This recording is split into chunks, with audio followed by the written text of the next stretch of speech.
সব আমাদের জন্য হয়েছে। আমরা তোমার কথা শুনিনি। আমরা যদি আম না কুড়াতে যেতাম তাহলে হয়তো চালটা উড়ে যেত না। তোদের দোষ নয় মা, এই চাল তো উড়বেই। এ তো আমার ভাগ্য। আমার ভাঙা কপালে সুখ শুইবে কেন? আমি আমি ওকে জোর করে নিয়ে গিয়েছিলাম মা। আমি বলেছিলাম আম বেচে আমরা চালটি করব। আমি সব নষ্ট করে দিয়েছি। কি হবে আর এসব বলে? যা যাওয়ার তা তো চলেই গেছে। কাল সকালে তোদের মুখে কি তুলে দেবো সে চিন্তাই তো আমি করতে পারছি না। চুলোই তো নেই।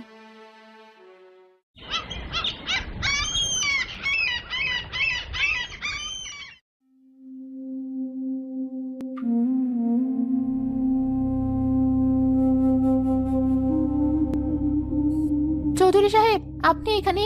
কাল রাতে আমার ছেলেমেয়েরা যা করেছে তার জন্য আমি ক্ষমা চাইছি। ওরা ছোট, অবুঝ, ওদের শাস্তি দেবেন না। ওদের হয়ে যা বলার আমাকে বলুন। রতন চৌধুরী মিনার কথার কোনো উত্তর না দিয়ে কিছুক্ষণ ভাঙা রান্নাঘরের দিকে তাকিয়ে থাকেন। তার মুখের কঠোর রেখাগুলো ধীরে ধীরে বদলে যেতে থাকে। শাস্তি? কাদের শাস্তি দেব? এই দুটো বাচ্চাকে, নাকি তোমাদের এই ভাঙা কপালকে? কালকে ঝড়টা শুধু তোমাদের চালিয়ে ওড়ায়নি মিনা, আমার বাগানেরও কোমর ভেঙে দিয়ে গেছে। শয়ে শয়ে আম মাটিতে পড়ে নষ্ট হয়েছে। যা লোকসান হয়েছে তা দিয়ে তোমাদের মতো 10টা পরিবারের 1 বছরের খোরাক হয়ে যেত।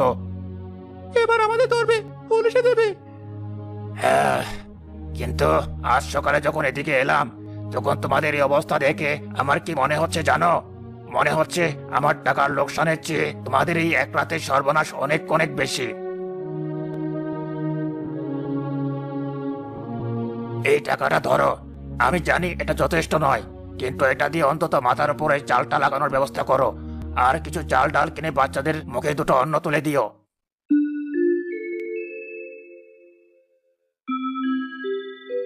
কিন্তু সাহেব, আমার বাচ্চারা তো আপনার বাগানে চুরি করতে ঢুকেছিল। চুরি? ওটাকে আমি চুরি বলবো না। আর শোনো, কাল রাতে আমার বাগানে যত আম ঝরে পড়েছে একটাও আমি হাটে পাঠাবো না। সব আম তোমাদের। সব আম আমাদের? হ্যাঁ, সব। সেগুলো কুড়িয়ে নাও, কিছু নিজেরা খাও, আর বাকিগুলো হাটে বিক্রি করে দিও। যা টাকা পাবে সেটা দিয়ে কিছুদিন সংসারটা চালিয়ে নিও। গ্রামের কেউ যদি কিছু বলতে আসে তাকে আমার কাছে পাঠিয়ে দেবে। আমি বুঝতে পারছি না সাহেব, আপনি। আমিও এতদিন অনেক কিছু বুঝিনি মিনা। কাল রাতে যখন টর্চ নিয়ে ওদের তাড়া করেছিলাম তখন এই বাড়ির কাছে এসে থমকে গিয়েছিলাম। নিজের চোখে দেখলাম কিভাবে একটা ঝাপটায় তোমাদের চালটা কাগজের মতো উড়ে গেল। আমি আড়াল থেকে দেখলাম দুই ভাই বোন আমগুলো নিয়ে হাসতে হাসতে ঘরে ঢুকে কিভাবে পাথর হয়ে গেল। দেখলাম একজন মা তার সর্বস্ব হারিয়েও কিভাবে বাচ্চাদের বুকে টেনে নিচ্ছে। তখন হঠাৎ আমার মনে হলো আমি কিসের পিছনে